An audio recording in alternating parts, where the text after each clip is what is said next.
Hello students, career helpline के official YouTube channel पर आपका स्वागत है। आज हम लोग एसएससी जीडी का प्रैक्टिस सेट सॉल्व करेंगे। पहले जब भी क्वेश्चन स्क्रीन पर आए तो उसे पॉज कर खुद से बनाने का प्रयास कीजिए और उसके बाद ही सॉल्यूशन देखिए, है ना। तो मेरे साथ प्रैक्टिस सेट सॉल्व करने में आपको बेनिफिट थोड़ा सा मिलेगा कि आप कुछ एग्जामिनेशन में लगाने वाले अप्रोच को सीखेंगे कि कैसे क्वेश्चन को एग्जामिनेशन में कैसे बेहतर अप्रोच के साथ हम लोग क्वेश्चन को अप्रोच करें।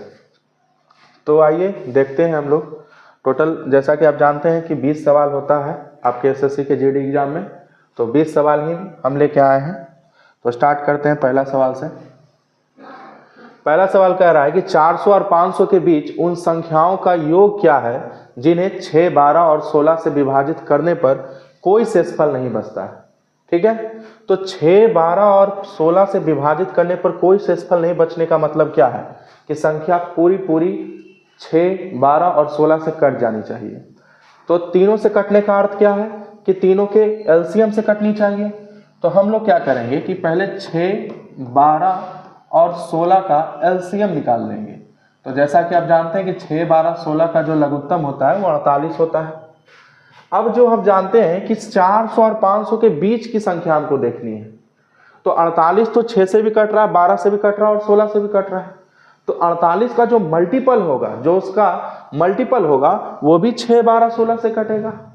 तो वो मल्टीपल 48 का जो 400 और 500 के बीच में हो, तो आप देखिए थोड़ा सा सोचिए कि 48 का कितना गुना करें ये 400 और 500 के बीच में आ जाए। ठीक है, तो यहाँ तो क्लियर पता चल रहा है कि जब आप 48 को 9 से मल्टीप्लाई करेंगे ना तो आपको कितना मिल जाएगा, 432, है ना, यानी 432 मिल जाएगा। और 432 आपका 48 का मल्टीपल है, तो जाहिर सी बात है 6, 12 और 16 का भी मल्टीपल है, उससे भी कटेगा।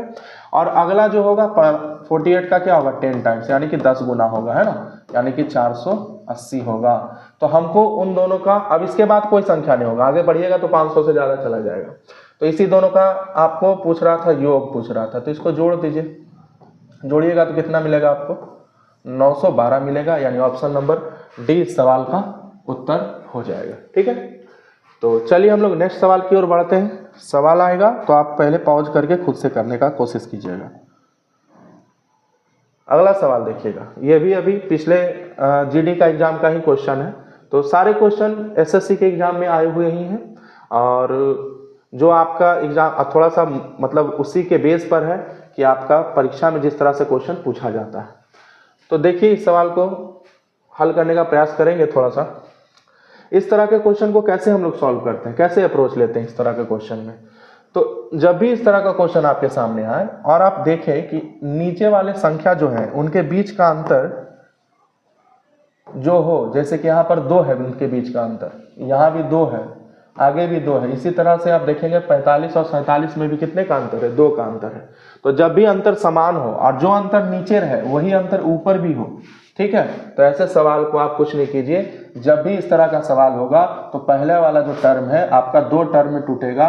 क्या क्या में टूटेगा, तो 1 - 1/3, उसी तरह हर एक 2 टर्म में टूटेगा और लास्ट वाला भी टूटेगा आपका 2 टर्म में 1/45, यानी कि 1/45 - 1/47 में टूटेगा। तो इस तरह के सवाल में आपको केवल शुरू वाला टर्म, जो पहला आपका 2 टर्म में टूटा उसका पहला टर्म और अंतिम वाला का लास्ट टर्म यानी सेकेंड टर्म को आपको लेना है और उसको सब्ट्रैक्ट कर देना है। बस डायरेक्ट आपका सवाल का आंसर आ जाएगा, यानी 46/47 इस सवाल का क्या हो जाएगा, आंसर हो जाएगा। ऑप्शन नंबर डी इस सवाल का आंसर हो जाएगा। तो हमने क्या किया कि जैसे ही इसको हमने 2 टर्म में तोड़ा, लास्ट वाले को 2 टर्म में तोड़ा, तो पहले वाले का पहला टर्म लेना है और लास्ट वाले का अंतिम टर्म लेना है बस, और दोनों को सब्ट्रैक्ट कर देना, आपका आंसर आ जाएगा। लेकिन कंडीशन है कि नीचे अगर डिफरेंस जो डिफरेंस नीचे रहे वही डिफरेंस ऊपर भी होना चाहिए। ठीक है, अन्यथा फिर हम लोग डिफरेंस सेम करने के लिए बाहर उसी संख्या से आपको मल्टीप्लाई करना पड़ जाता है। ठीक है, तो चलिए हम लोग आगे नेक्स्ट क्वेश्चन की ओर बढ़ते हैं, क्वेश्चन नंबर 3 की ओर बढ़ते हैं। इस सवाल में क्या बोला जा रहा है, इस सवाल में बोल रहा है कि a का वह न्यूनतम धनात्मक मान ज्ञात कीजिए जिसे संख्या, ये जो संख्या दिया हुआ है उसमें स्थान पर a का मान रखने पर यह संख्या 9 से विभाज्य होगी। तो जैसा आपको पता है कि 9 से कटने का नियम क्या होता है, तो अंकों का योग किससे कटना चाहिए, 9 से कटना चाहिए। दी गई संख्याओं के अंकों का योग 9 से कटना चाहिए। तो मेरे पास संख्या क्या दिया हुआ है, तो बोलेंगे सर संख्या ये दिया हुआ है।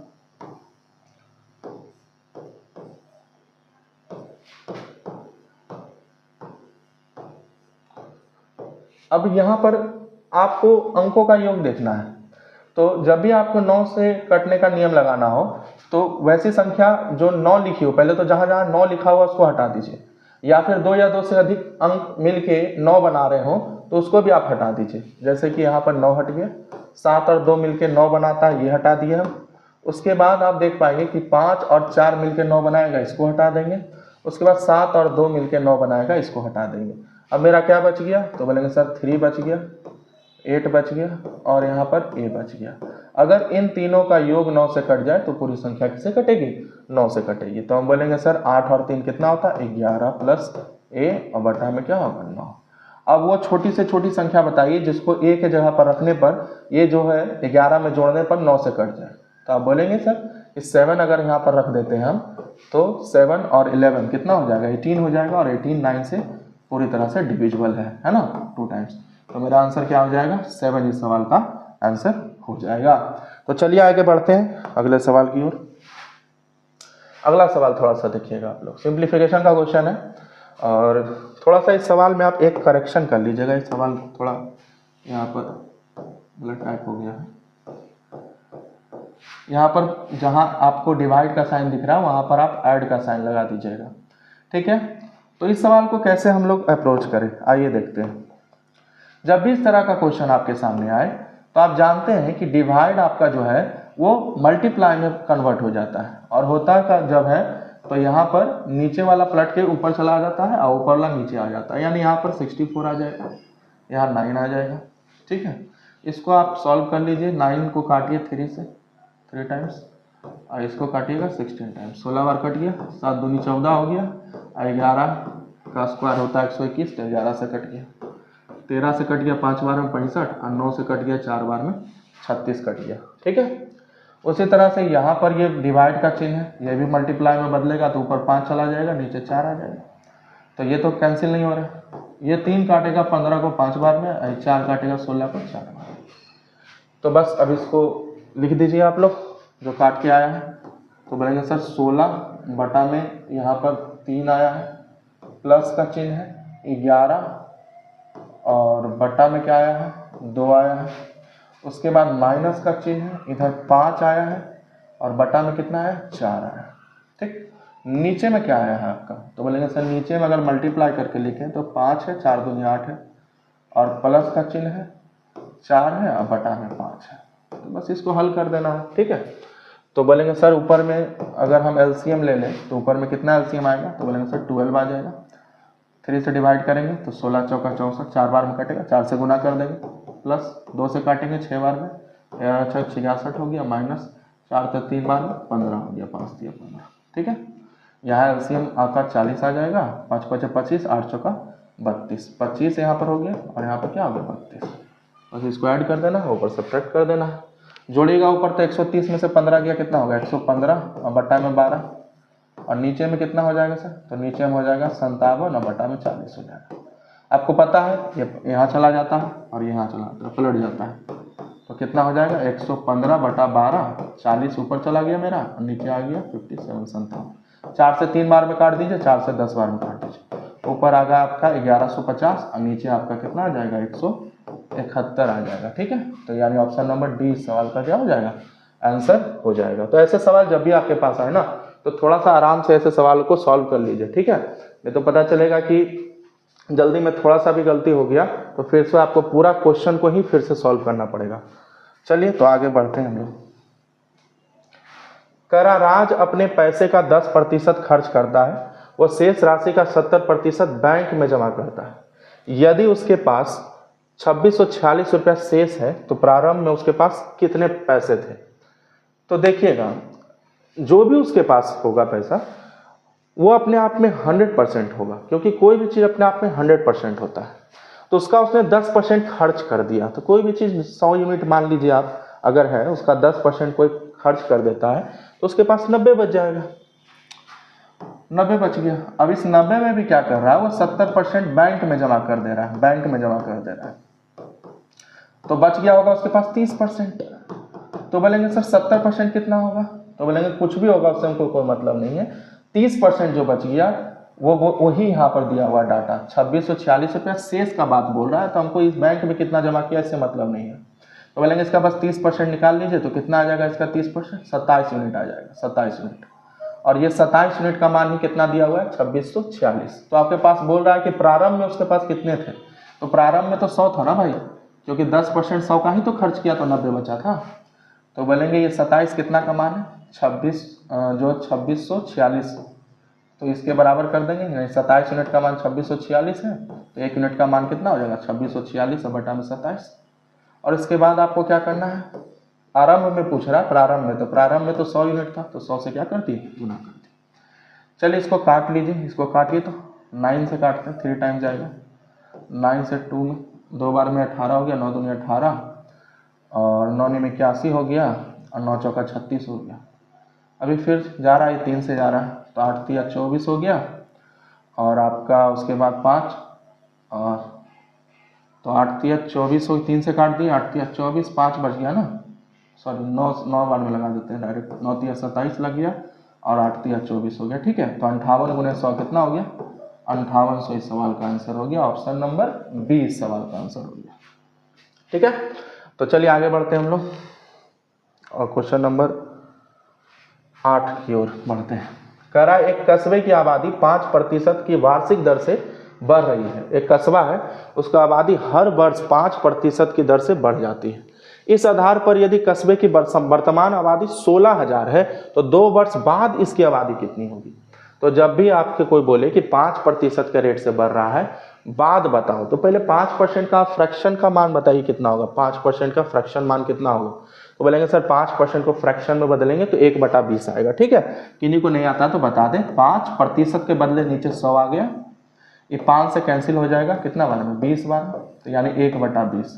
तो जब भी आप फ्रैक्शन में बदलते हैं ना, तो ऊपर वाला जो होता है आपका वो प्रतिशत मान होता है और जो नीचे वाला होता है ये मूल मान होता है, यानी ओरिजिनल वैल्यू होता है।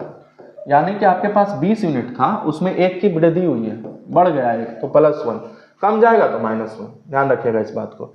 तो 5 की वृद्धि हो रही 5% की दर से 2 साल के बाद पूछ रहा है, यानी 2 साल मतलब क्या कि 20 से 21 हो गया होगा, लेकिन कितनी साल 2 साल, तो 2 साल हो ना, तो 2 बार करेंगे, यानी कि 16,000 अभी वर्तमान में है ना, तो ये 20 से क्या हो जाएगा 21 हो जाएगा पहला साल, अब फिर दूसरा साल भी क्या हो जाएगा 20 से 21 हो जाएगा, तो ये 2 0 कैंसिल आउट हो जाएगा, 2 दूनी 4 से 40 बार में यहाँ पर कट जाएगा 160, उसके बाद 21 का वर्ग आप करेंगे तो 441 आ जाएगा और इसको किससे गुना करना है 40 से गुना करना है।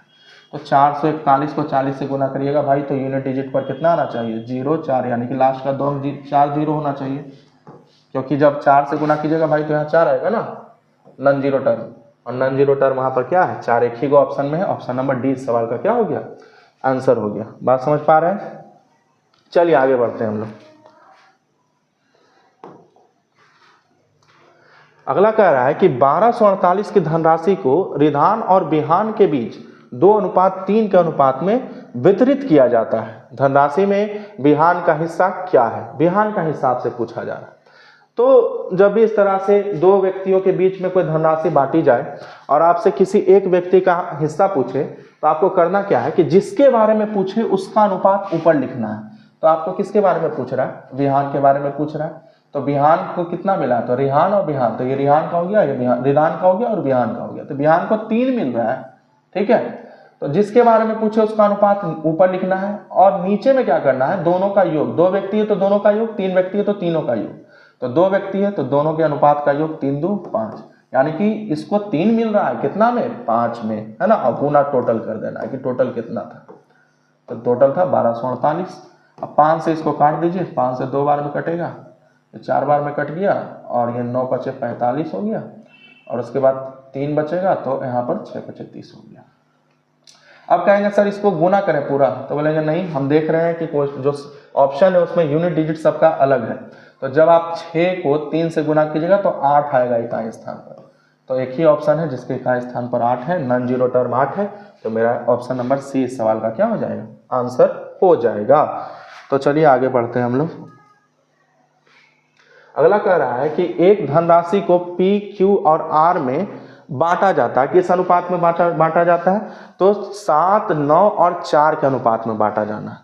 यदि पी को आर से 1500 रुपया अधिक मिलते हैं, तो देखिए 3 व्यक्ति हैं, पी है, क्यू है और आर है, किस रेशियो में बांट रहे हैं, 7, 9 और 4 के रेशियो में बांट रहे हैं।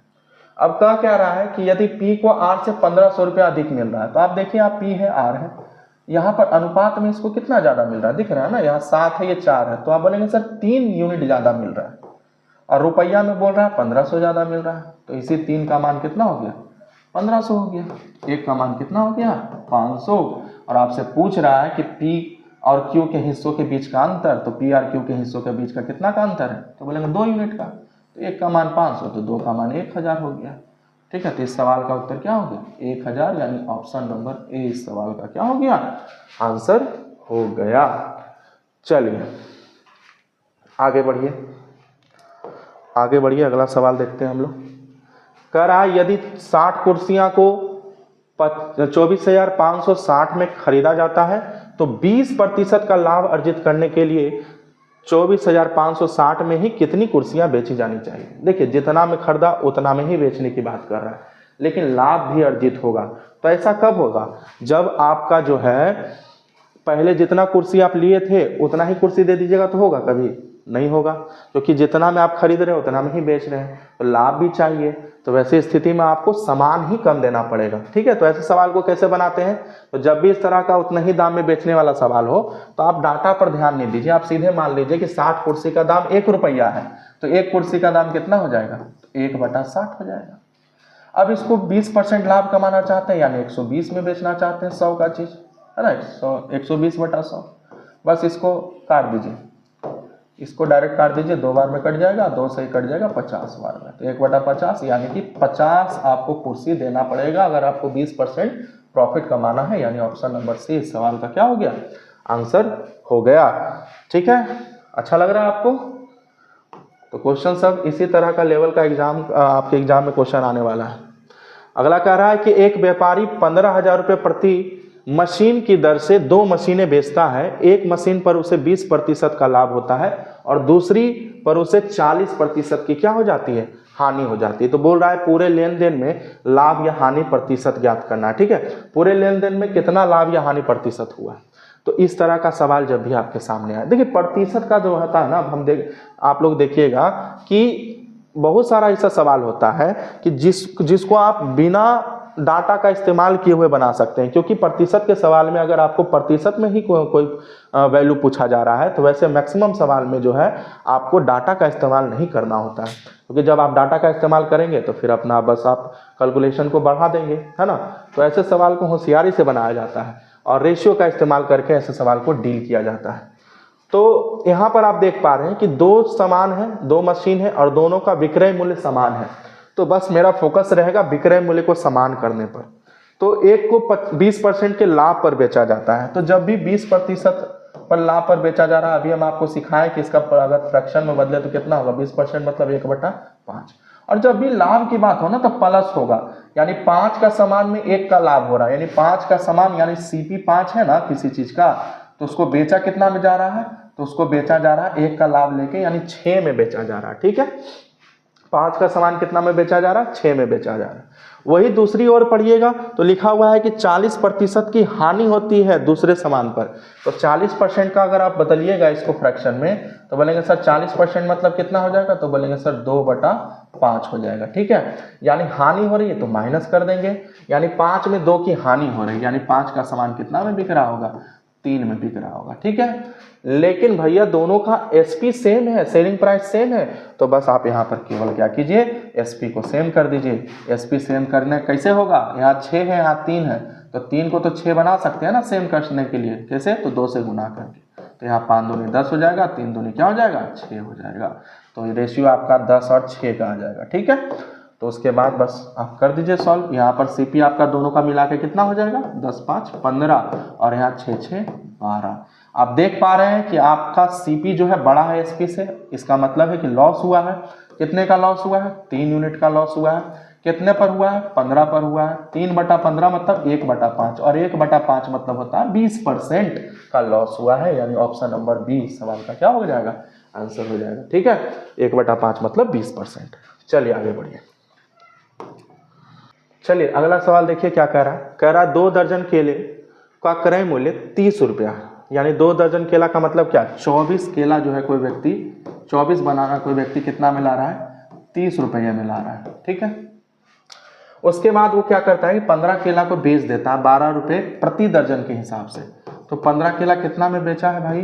तो बोलेंगे प्रति दर्जन कैसे? 12 रुपये, यानी कि 1 केला का दाम 1 रुपया, तो 15 केला का दाम कितना हो जाएगा? 15 रुपया।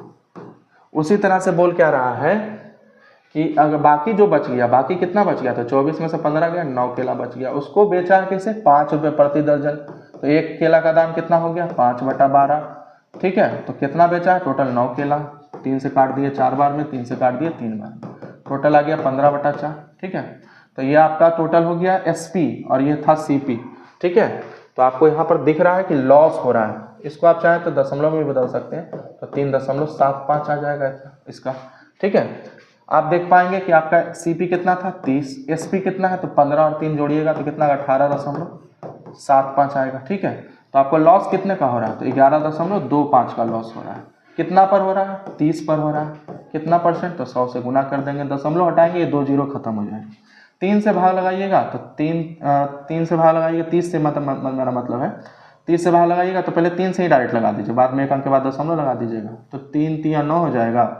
तो 3 देखिए, 3 वाला ऑप्शन क्या है? 2 गो है, तो आप यहाँ साफ देख पा रहे हैं कि ये तो पूरा 3 से कट नहीं रहा है,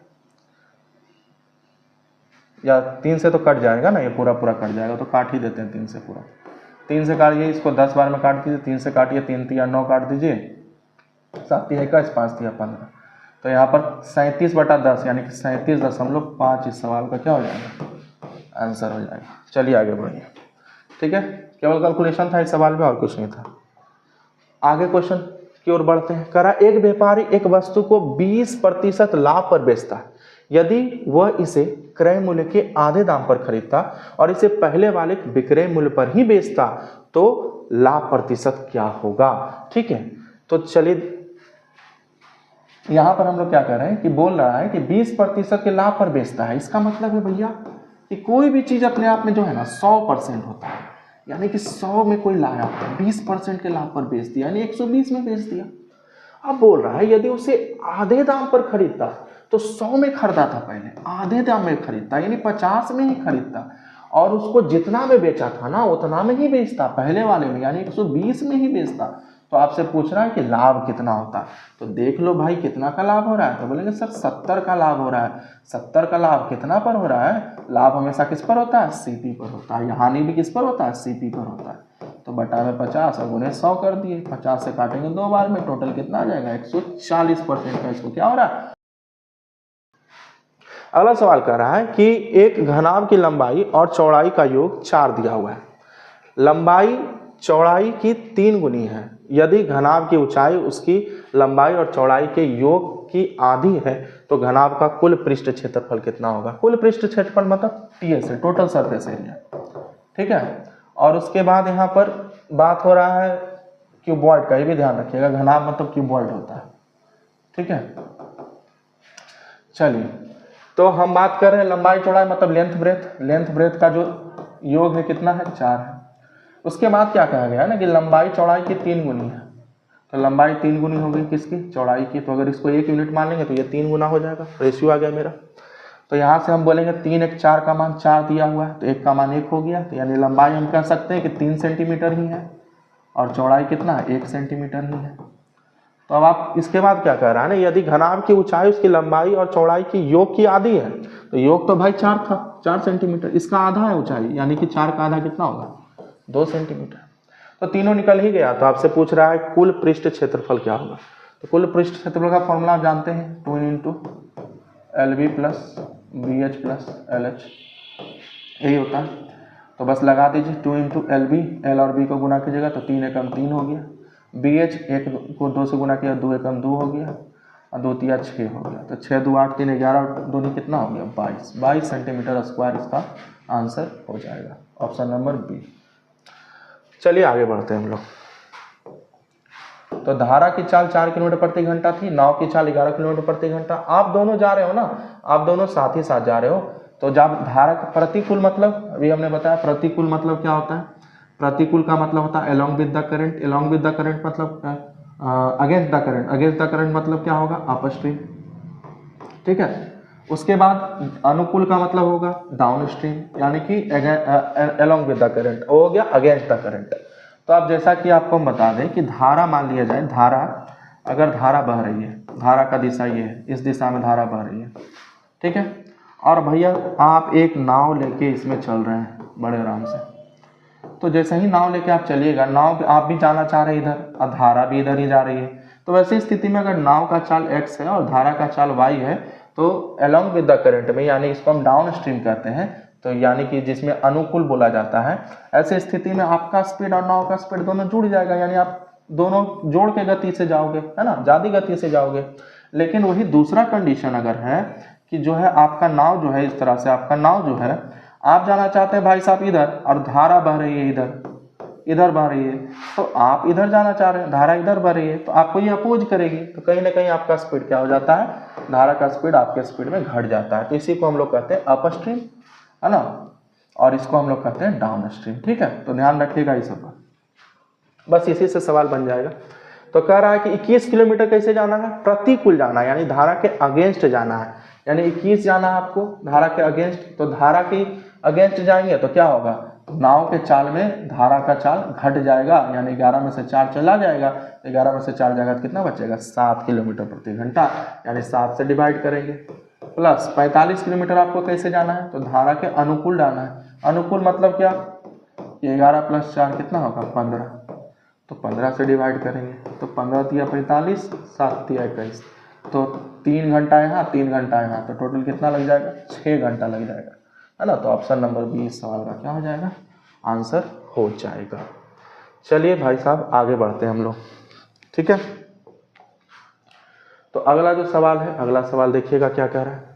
अगला सवाल काफ़ी अच्छा सवाल है, ये भी टाइम स्पीड एंड डिस्टेंस का ही क्वेश्चन है। कह रहा राम 8 घंटे में एक दूरी तय करता है और मोहन समान दूरी 4 घंटे में तय करता है, ठीक है। तो कह रहा है यदि मोहन की चाल राम से 10 किलोमीटर प्रति घंटा अधिक है तो निम्नलिखित में से कौन सा कथन सही है, ठीक है। तो राम क्या कर रहा है ना भाई, राम 8 घंटा में जितना दूरी जा रहा है उतना मोहन 4 घंटा में जा रहा है। तो आप एक काम करो ना, राम ले लो और मोहन ले लो, दोनों के टाइम का रेशियो ले लो, दोनों का टाइम कितना हो जाएगा, तो राम 8 घंटा लेते हैं तो मोहन कितना लेते हैं 4 घंटा, यानी 2:1 हो जाएगा। टाइम एंड डिस्टेंस का एक बड़ा ही इंपॉर्टेंट कॉन्सेप्ट हम आपको बताते हैं कि जब डिस्टेंस कांस्टेंट हो, ठीक है, आपको और आपके दोस्त को सेम डिस्टेंस ट्रेवल करने के लिए बोल दिया जाए, ठीक है, तो वैसे स्थिति में क्या होगा कि जिसकी स्पीड ज़्यादा होगी वो कम समय लेगा और जिसकी स्पीड कम रहेगी वो ज़्यादा समय लेगा। तो यहाँ वही होता है कि जिसका स्पीड ज़्यादा रहेगा वो कम समय लेगा। इसका मतलब हम कह सकते हैं कि जो स्पीड होता है वो टाइम का क्या होता है, इन्वर्सली प्रोपोर्शनल होता है, व्युत्क्रमानुपाती होता है। ध्यान रखिएगा इस बात को, speed is inversely proportional to the time. कौन से केस में, जब डिस्टेंस आपका क्या हो जाए, कांस्टेंट हो जाए, जब डिस्टेंस क्या हो जाए आपका कांस्टेंट हो जाए, ठीक है, ध्यान रखिएगा। बाकी और भी केसेस बनते हैं लेकिन सबसे महत्वपूर्ण केस यही होता है, ठीक है। तो हम कहेंगे जब टाइम का रेशियो 2:1 हो गया तो स्पीड का रेशियो जस्ट इसका उल्टा हो जाएगा, 1:2 हो जाएगा, ठीक है। अब क्या रहा है, यदि मोहन की चाल राम से 10 किलोमीटर प्रति घंटा अधिक है तो मोहन बाबू यहाँ भी अधिक है, कितना अधिक है, तो 1 अधिक है। तो हम कह सकते हैं कि 1 का मान ही सवाल में 10 दिया हुआ है, तो यहाँ से 1 का मान 10 आ गया, 1 का मान 10 आ गया, इसका मतलब राम का चाल आ गया 10, और 2 का मान आप निकाल ही लीजिएगा, 1 का मान 10 है तो 2 का 20 हो जाएगा, तो मोहन बाबू का चाल कितना हो जाएगा 20 हो जाएगा। अब कथन पढ़िए, कथन कह रहा है कि मोहन की चाल 20 किलोमीटर प्रति घंटा। अरे भाई मोहन का चाल तो हम अभी निकाले 20 है, सही बोल रहा है। उसके बाद क्या कह रहा है, उसकी चाल का योग, उनकी चाल का योग 30 है, तो योग देखो तो भाई 10 है 20 है, तो 10 20 कितना होता है 30 है, यानी दोनों बातें सही है, यानी ऑप्शन नंबर 1 और 2 दोनों इस सवाल के क्या हो जाएंगे, सही उत्तर हो जाएंगे, यानी सही कथन है दोनों। चलिए देखिए क्वेश्चन क्या कह रहा है, एक खास यात्रा का 1/3 भाग 10 किलोमीटर प्रति घंटा की चाल से, 1/4 भाग 15 किलोमीटर प्रति घंटा की चाल से और शेष भाग 20 किलोमीटर प्रति घंटा की चाल से तय किया जाता है, तो पूरी यात्रा का औसत चाल पूछा जा रहा है। तो औसत चाल कैसे निकाला जाता है? तो जब भी दूरी असमान हो, है ना, मतलब डिफरेंट दूरी हो, तो वैसे स्थिति में एवरेज स्पीड निकालने के लिए हम क्या करते हैं? टोटल डिस्टेंस बटा टोटल टाइम करते हैं। टोटल डिस्टेंस बटा टोटल टाइम, है ना। तो बोलेंगे सर यहाँ पर तो डिस्टेंस पता नहीं, टाइम भी नहीं पता है। तो जब भी इस तरह का क्वेश्चन आए ना, 1/3 1/4, तो आप लोग है ना डिस्टेंस को कुछ मान लीजिए। अब क्या माने कि कैलकुलेशन आसान हो? तो बोलेंगे सर यहाँ पर 1/3 और 1/4 का जिक्र है, तो आप एक काम कीजिए ना कि फ्रैक्शन ना बने, इसीलिए आप क्या कीजिए कि इनके हर का यानी डेनोमिनेटर का एलसीएम मान लीजिए। यानी कि हमने टोटल दूरी को, आपका टोटल दूरी को हमने 12 यूनिट मान लिया। 3 और 4 का एलसीएम कितना हो गया? 12 यूनिट। अब टोटल दूरी को जैसे ही हमने 12 यूनिट माना, अब यहाँ से बोल रहा है कि एक जो तिहाई है वो 10 के रफ्तार से जा रहे हैं, तो 12 का 1/3 कितना होगा? 4 यूनिट। 4 यूनिट कैसे जा रहे हैं? 10 के रफ्तार से। उसके बाद 1/4 यानी कि कितना? 3 यूनिट कैसे जा रहे हैं? 15 के रफ्तार से। और जो बच गया तो बोलेंगे 4 3 7 हो गया, तो बचा कितना? 5 यूनिट कैसे जा रहे हैं? 20 के रफ्तार से। तो यहाँ पर हम जब एवरेज स्पीड निकालेंगे तो टोटल डिस्टेंस जो कि हमने 12 यूनिट माना, और टोटल टाइम कैसे निकलेगा? तो टाइम निकलता है डिस्टेंस बाय स्पीड से। तो हम क्या करते हैं कि यहीं पर डिस्टेंस बाय स्पीड कर देते हैं। डिस्टेंस पता ही है 4 है, 10 के रफ्तार से जा रहे हैं, तो यहाँ से कितना हो जाएगा? 2/5 यूनिट हो जाएगा मेरा टाइम। यहाँ से कितना हो जाएगा? 1/5 हो जाएगा, और यहाँ से कितना हो जाएगा? 1/4 हो जाएगा। ठीक है, तो हम यहाँ पर क्या करेंगे? 2/5, 1/5 और 1/4। ठीक है, इसका हमने क्या ले लेना है? एलसीएम ले लेना है। तो टोटल एलसीएम कितना हो जाएगा? टोटल टाइम निकालने के लिए एलसीएम ले लेते हैं, तो 20 हो जाएगा। यहाँ से 4 बार में जाएगा तो 8 यूनिट। अब प्लस कितना हो जाएगा? 4 यूनिट। अब प्लस कितना हो जाएगा? 5 यूनिट। टोटल ऐड कीजिएगा तो कितना हो जाएगा? 17 यूनिट। ठीक है, तो 17/20। तो टोटल डिस्टेंस 12 था और नीचे में 12 यूनिट था, नीचे में 17 यूनिट और बटा 20 हो गया। ठीक है, तो ये 20 ऊपर जाएगा तो कितना हो जाएगा? तो बोलेंगे सर 240, अब बटा में 17 यूनिट से यूनिट खत्म हो गया, तो इतना किलोमीटर प्रति घंटा मेरा क्या हो गया? आपका आ गया स्पीड, या 240/17, यानी ऑप्शन नंबर बी इस सवाल का क्या हो जाएगा? आंसर हो जाएगा। चलो क्या कह रहा है? 4 पुरुष और 7 महिलाएं किसी काम को 8 दिन में कर सकती है, और 7 पुरुष और 4 महिलाएं समान कार्य को 5 दिन में करती है। तो ज्ञात कीजिए कि 8 महिलाएं उस कार्य को कितने दिन में कर सकती हैं। तो हम बोलेंगे 4 पुरुष है ना, और 7 महिलाएं हैं। जो काम ये 8 दिन में कर रही है, यानी वही काम को 7 पुरुष है ना और 4 महिलाएं 5 दिन में कर रही है। ठीक है, काम बराबर काम हम कर दिए। यहाँ से मैन और वुमेन का आप इफिशियंसी का रेशियो निकाल सकते हैं। ठीक है, तो यहाँ पर कितना हो जाएगा? 32 man plus 56 women is equal to 35 man plus 20 women. ठीक है, तो इधर आके मैन में मैन सब्ट्रैक्ट कीजिएगा तो कितना आएगा? 3 man is equal to 36 women.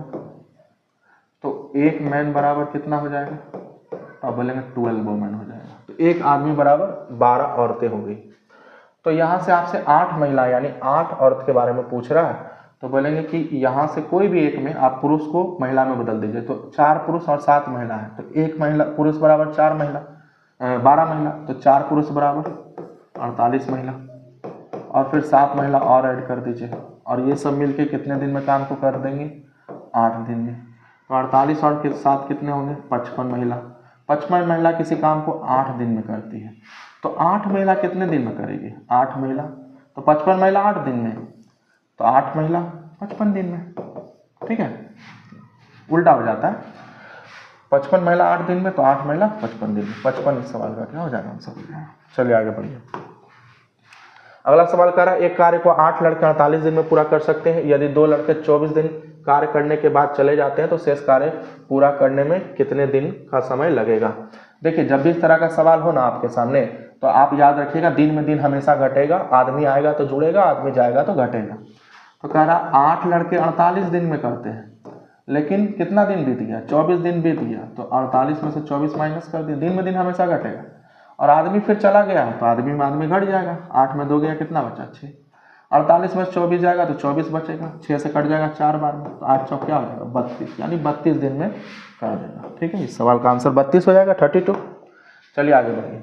अगला क्वेश्चन कह रहा है कि 6% वार्षिक साधारण ब्याज की दर से 3 वर्ष के लिए 20,000 रुपये उधार लेता है कोई, इसे तुरंत किसी अन्य व्यक्ति को 3 वर्ष के लिए 8.5% के रेट से वार्षिक साधारण ब्याज पर उधार दे देता है, तो प्रति वर्ष प्राप्त लाभ का मूल्य पूछ रहा है। देखिए कोई व्यक्ति क्या किया है ना कि 6% के रेट से 3 साल के लिए किसी से पैसा लिया और 3 साल के लिए दूसरा को दे दिया 8.5% के रेट से पर ईयर। तो पर ईयर आप यहाँ पर देख पा रहे हैं ना, यहाँ पर तो सिंपल दिख रहा है कि 6% किसी को देना है और 8.5 हम दूसरा को दे दिए, तो कितना का प्रॉफिट हो रहा है यहाँ पर। तो आप बोलेंगे सर यहाँ पर 2.5% का प्रॉफिट हो रहा है ना प्रत्येक ईयर पर साल, तो वही तो पूछ रहा है आपको। तो पूरा धन कितना था 20,000, बस कुछ नहीं करना है, 20,000 का यहाँ पर 2.5% निकाल देना है, जो कि आपका 500 आ जाएगा। ठीक है, चलिए आगे। तो आगे और सवाल है, चलिए सवाल खत्म हो गया, तो इतना ही सवाल था। तो टोटल हमने सवाल कर दिया। तो आने वाले एग्ज़ाम जो कि आपका 4 फरवरी से शुरू होने वाला है, एसएससी जीडी का जो एग्ज़ाम है, उसके लिए हम लोग मॉडल सेट कर रहे हैं, प्रैक्टिस सेट कर रहे हैं, और ये सेट आपको कहीं ना कहीं एग्ज़ाम में काफ़ी बेनिफिट देगा। ठीक है, तो इस सीरीज को फॉलो कीजिएगा और हमारे साथ क्वेश्चन को सॉल्व कीजिएगा। इससे आपका क्या होगा कि जो करंट का ट्रेंड है वो सब क्वेश्चन भी हो जाएगा और साथ ही साथ उस क्वेश्चन का बेस्ट अप्रोच भी आपको मिल जाएगा। तो आप कमेंट में ज़रूर बताइएगा कि कैसा आपको लगा क्वेश्चन करने का अप्रोच और क्वेश्चन का लेवल कैसा था, कैसा आपको अच्छा लगा कि नहीं लगा। ठीक है, तो मिलते हैं इसी तरह से सेट प्रैक्टिस सेट 2 में। ठीक है।